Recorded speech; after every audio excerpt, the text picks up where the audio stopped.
नमस्कार। गलीतियों के दूसरे अध्याय के तीसरे दिन में आपका स्वागत है। आज हम पद 11 से 14 पढ़ेंगे और आज शुरू करने से पहले मैं आपको ध्यान दिलाना चाहूँगा कि कई बार जब हम बाइबल पढ़ते हैं, खास तौर से जब इन पत्रियों को, चिट्ठियों को पढ़ते हैं, जैसे कि ये गलीतिया के नाम पे एक पत्री है जो हम पढ़ रहे हैं अभी, तो अक्सर हम यह भूल जाते हैं कि बाइबल में जो लोग थे, जिन लोगों के बारे में पढ़ रहे हैं, वो लोग भी मनुष्य थे। वो लोग भी अपनी भावनाओं को लेकर अब आपसी रिश्तों में संघर्ष किया करते थे, ठीक जैसे कि हम लोग करते हैं। और ये जो पद हम आज पढ़ने वाले हैं, एक ऐसे ही संघर्ष के विषय में है जो एक विश्वासी का दूसरे विश्वासी के साथ हो सकता है। और हमें यह भी साफ हो जाएगा कि किस तरह से हमें इसका सामना करना चाहिए। चलिए मैं आपको पढ़कर सुनाता हूँ पद 11 से 14 तक। पौलुस लिखता है, पर जब कैफा अंतकिया में आया तो मैंने उसके मुंह पर उसका सामना किया, क्योंकि वह दोषी ठहराया था। इसलिए कि याकूब की ओर से कुछ लोगों के आने से पहले वे अन्य जातियों के साथ खाया करता था, परंतु जब वे आए तो खतना किए हुए लोगों के डर के मारे उनसे हट गया और किनारा करने लगा। और उसके साथ शेष यहूदियों ने भी कपट किया, यहाँ तक कि बरनबास भी उनके कपट में पड़ गया। पर जब मैंने देखा कि वे सुसमाचार की सच्चाई पर सीधी चाल नहीं चलते, तो मैंने सबके सामने कैफा से कहा, जब तू यहूदी होकर अन्य जातियों के समान चलता है और यहूदियों के समान नहीं, तो तू अन्य जातियों को यहूदी के समान चलने को क्यों कहता है। जब मैं इन पदों को पढ़ रहा था तो मेरे दिमाग में एक विचार आया। ये कैफा जो पतरस था, जिसको पतरस नाम था जिसका, वो मछुआरा था। एक मछुआरा था, ज़्यादा पढ़ा लिखा नहीं था, और वो कलीसिया का नेता बन गया। और पौलुस जो एक बहुत ही पढ़ा लिखा फरीसी था, फरीसी मतलब कि धार्मिक, एक बहुत ही कट्टर धार्मिक यहूदी हुआ करता था। और ये फरीसी वो लोग थे जो अन्य जातियों को तुच्छ मानते थे। वो परमेश्वर का अनुग्रह मिलने से ऐसा बदल गया था कि वो अन्य जातियों के बीच में ही प्रेरित बन गया था। पतरस और पौलुस दोनों ही कलीसिया के बहुत ही शक्तिशाली व्यक्तित्व थे, बहुत ही प्रभावशाली व्यक्ति थे। और सोचिए ये पल उनके आपसी रिश्तों के अंदर कितना अधिक कठिन रहा होगा और कैसे ईमानदारी से इन्होंने इस पल को संभाला होगा। यह पद मेरे को 3 बहुत ही शक्तिशाली तथ्यों के से अवगत कराता है। पहला, यह मेरे को याद दिलाता है कि दूसरों पर हमारे प्रभाव की ताकत कितनी ज्यादा होती है। इन पदों में लिखा है कि याकूब की ओर से कुछ लोग आए थे, और यह याकूब यीशु का भाई था और अब यहूदी कलीसिया का एक बहुत ही बड़ा नेता था। सर सोचिए, अब सोचिए ये यहूदी विश्वासी आए होंगे और कैफा उस पतरस से कहा होगा, अरे कैफा, तुमको इन अन्य जातियों के साथ नहीं खाना चाहिए। हम जानते हैं कि ये लोग यहूदी व्यवस्था और परंपरा का पालन कर इनको उद्धार नहीं मिला, पर तुम फिर भी यहूदी हो, इन लोगों से श्रेष्ठ हो, तुमको इनके साथ बैठ के खाना नहीं खाना चाहिए, अच्छा नहीं लगता। विश्वासी है तो क्या हुआ। और पतरस इनके प्रभाव में आ गया था। यहाँ तक कि बरनबास जो कि पौलुस का अन्य जातियों के बीच में सेविकाई में सहयोगी रहा था, वो भी इनके प्रभाव में आ गया था। पौलुस इनको खतना किए हुए लोग बोलता है। आप जानते हैं कि हमें होंगे कि खतना यहूदी पुरुषों की पहचान थी, यह उनका परमेश्वर के लोग होने का एक चिन्ह था। पर जो यूनानी अभी विश्वासी बने थे, वो खतना किए हुए नहीं थे।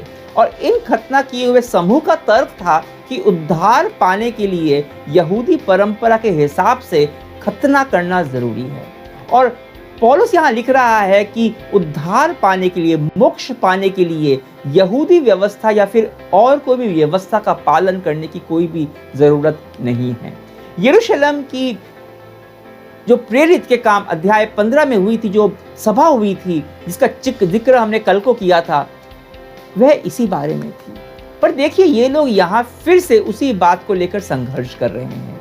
अब यहाँ पौलुस खतना के विरोध में कुछ नहीं बोल रहा, खतना की संस्कृति या फिर स्वास्थ्य संबंधी महत्व के बारे में वो बिल्कुल भी बात नहीं कर रहा। वह बस इस रिवाज को और उद्धार के संबंध के विषय में बोल रहा है, और किस तरह से इस समूह के प्रभाव के किस तरह पतरस और बरनबास भी आ गए थे। कि अचानक उन्होंने अन्य जातियों को बीच में उनके विश्वासियों के साथ बैठे खाना खाना तक छोड़ दिया। और यह मेरे को व्यक्तिगत रूप से याद दिलाता है कि किस तरह से हम दूसरे पर प्रभाव डाल सकते हैं। अगर मैं यीशु मसीह का अनुयायी हूँ, या तो मैं किसी को अनुग्रह का संदेश से प्रोत्साहित कर सकता हूँ, या फिर अपने स्वार्थी तरीकों और मान्यताओं के लिए दूसरों के विश्वास को हानि पहुँचा सकता हूँ।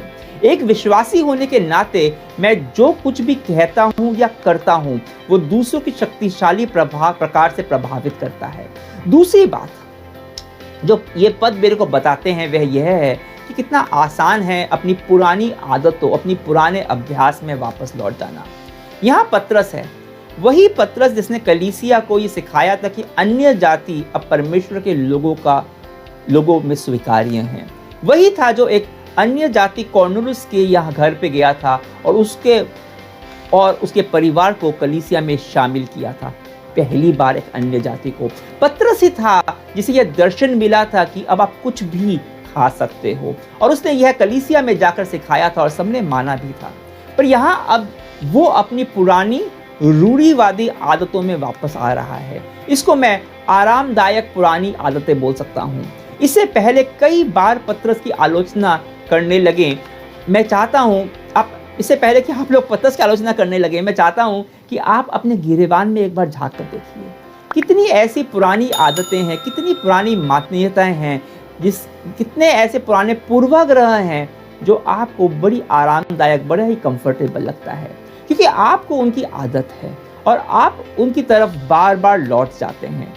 बड़े दुख के साथ कहना पड़ता है कि भारत में ही ऐसी कलीसियाएं हैं जो सिखाते हैं कि यीशु मसीह में परमेश्वर का अनुग्रह सबके पास है, सब बराबर है, कोई छोटा या बड़ा नहीं है। पर फिर भी उन्हीं कलीसियाओं में दलित विश्वासियों के साथ भेदभाव होता है। ऐसी कलीसियां हैं जहां दलितों को बेंच या कुर्सी पर बैठने की अनुमति नहीं है, उनको जमीन पर बैठना पड़ता है। उनको मंडली में नेतृत्व का काम नहीं दिया जाता। विवाह में ईसाई बीच में जातिवाद, प्रांतवाद, रंगभेद साफ दिखाई देता है। जिन लोगों को परमेश्वर का अनुग्रह मिला है वे दूसरों को वही अनुग्रह नहीं देते, क्योंकि अनुग्रह बलिदान मांगता है। अनुग्रह आपको क्रांतिकारी रवैया लेने पर मजबूर करता है। अनुग्रह मांग करता है कि आप अपनी पुरानी दकियानूसी मानसिकता को त्याग दें, एक नई सोच अपनाएं। पर पुरानी मानसिकता लोगों को आसान लगती है। पुरानी आदतें चाहे वो कितनी ही स्वार्थी क्यों ना हो, आरामदायक लगती हैं। बचपन से ही जिस संस्कृति में हम पले बड़े होते हैं, जो रीति रिवाज रस्मों के बचपन से हमने निभाया होता है, चाहे वो कितने भी परमेश्वर की प्रकृति के विपरीत हो, हमें लुभावनी और प्यारी लगती है और हम बड़े आराम से परमेश्वर के अनुग्रह को छोड़ देते हैं। पुरानी चीजों में, परंपराओं में, रूढ़िवादी में हम वापस चले जाते हैं।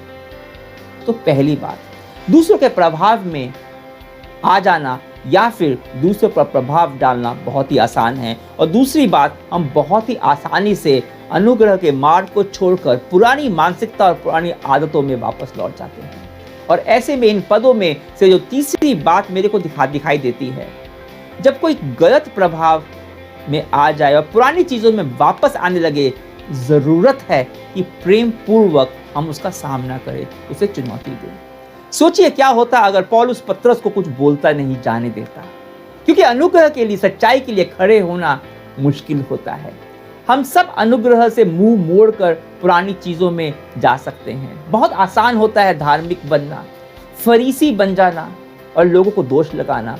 इसलिए हमें पौलुस जैसे लोग चाहिए जो परमेश्वर के अनुग्रह की सच्चाई को समझते हैं और इन लीगलिस्टिक लोगों को, जो विधि परायण लोग हैं, व्यवस्था परायण लोग हैं, जो अपने आप को बहुत धर्मी समझते हैं, उनका सामना करने की हिम्मत रखते हैं। सच्चाई यह है कि आप अनुग्रह की बात करें और धार्मिक लोगों को बुरा लग जाएगा, क्योंकि अनुग्रह धार्मिक व्यवस्था के विपरीत है।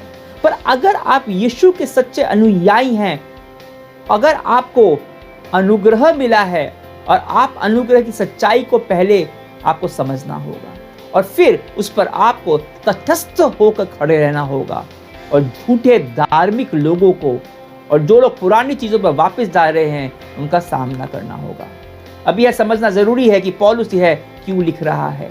क्या उसे इस बात का घमंड है कि उसने पतरस का सामना किया? नहीं, बिल्कुल नहीं। वो उन लोगों का सामना कर रहा था जो यह कह रहे थे कि पतरस का सुसमाचार पौलुस के सुसमाचार से बेहतर है, क्योंकि पतरस ने यीशु से सीधे सीखा था और पौलुस को पतरस ने सिखाया होगा।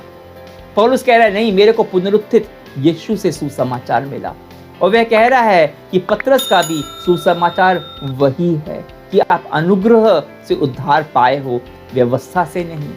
पर क्योंकि पतरस की सेविका यहूदियों के बीच में है, वो उनकी परंपरा को मानता है। पर जब पतरस ने अपनी ही अनुग्रह की शिक्षा से प्रतिकूल आचरण किया, पर जब उसने अन्य जातियों के साथ भेदभाव किया, तो पौलुस ने उसका भी सामना किया, अनुग्रह के बारे में याद दिलाया। प्रियजनों, अगर कोई केवल नियम की क्या सही है, क्या गलत है, क्या पाप है और क्या नहीं, इसी के बारे में बात करता है और उसमें आपको प्रेम और क्षमा दिखाई नहीं देती, तो जान लीजिए कि वह लीगलिस्टिक और झूठा शिक्षक है। उसको अनुग्रह की समझ नहीं है। ऐसे लोगों से सावधान रहिए, क्योंकि वे लोग आपको यीशु में स्वाधीनता जो है उसको छीन लेते हैं।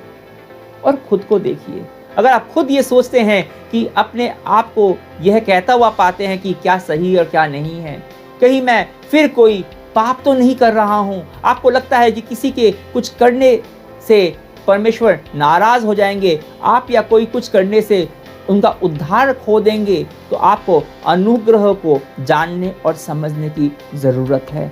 और मैं आपसे आग्रह करूंगा कि आप इस अध्ययन से जुड़े रहिए, क्योंकि पौलुस इस किताब में, इस चिट्ठी में अनुग्रह के बारे में ही सिखा रहा है। आइए प्रार्थना करें। धन्यवाद करते हैं परमेश्वर आज 3 सिद्धांत सिखाने का, ये बताने का कितना आसान है दूसरों पर प्रभाव डालना, कितने आसानी से हम दूसरों के प्रभाव में आ जाते हैं। क्योंकि परमेश्वर, हमने अनुग्रह के सुसमाचार को सुना है, उसको माना है और उससे हमारे जीवन में परिवर्तन आया है। हम प्रार्थना करते हैं कि हम उस सुसमाचार पर तटस्थ रहें, हम दूसरों के प्रभाव में ना आ जाएं, पर दूसरों पर हम प्रभाव डाल पाएं इस अनुग्रह के सुसमाचार का। हम वापस से अपनी शिष्टता को लेकर घमंड ना करें। कई बार बहुत सारे विश्वासी यह सोच घमंड करने लगते हैं कि हम दूसरों से बेहतर हैं, क्योंकि हम तो स्वर्ग जा रहे हैं और दूसरे पापी हैं, और इस वजह से हम भेदभाव करते हैं। कई भेदभाव करते हैं क्योंकि हम अपने आप को उन लोग ज़्यादा धार्मिक मानते हैं, कि हम चर्च जा जाते हैं, ज़्यादा बाइबल पढ़ते हैं, हमें वचन की ज़्यादा समझ है। हम श्रेष्ठ नहीं हैं। जो अनुग्रह हमें मिला है वही अनुग्रह तो उन्हें भी मिला है, और हम सब उसमें बराबर हैं। हम इन रूढ़िवादी, एक बेकार की दकियानूसी मानसिकता पे वापस ना लौट जाएं। और अगर हमें ये दिखाई देता है कहीं पर, तो सामना करने की, पौलुस की तरह सामना करने की हिम्मत हमें दे, ताकत हमें दे।